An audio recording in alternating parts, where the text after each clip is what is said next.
Warlaki election jit nongmi khmat Shedorbar District Council keempat lah dikenal nokan wan Henry Nagleng kesengsan pertai Voice of the People Party VPP kala pentip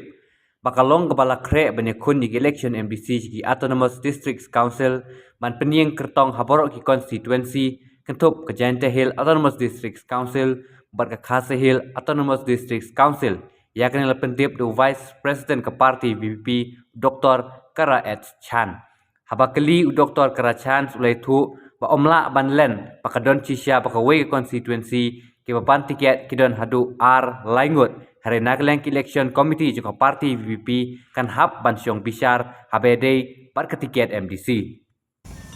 Bakalong vite jemut kakurun ko parti ni pakamud kita ni ya cekmat sente kan habandan ni kecil ke parti ni kala ya ini ya cekmat election kalau kono ko por itu ke parti di bolong ini hoi ki bon ki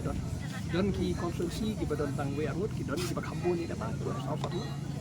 ke parti kan sama sapor gobiang ni seperti Iban ongka jika respon jika taiba nang nang ni na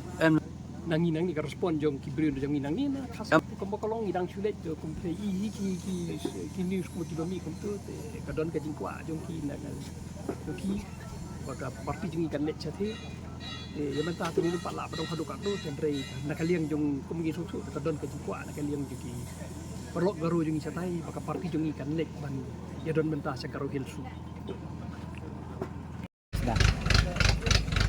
Oh, kum ka parti ke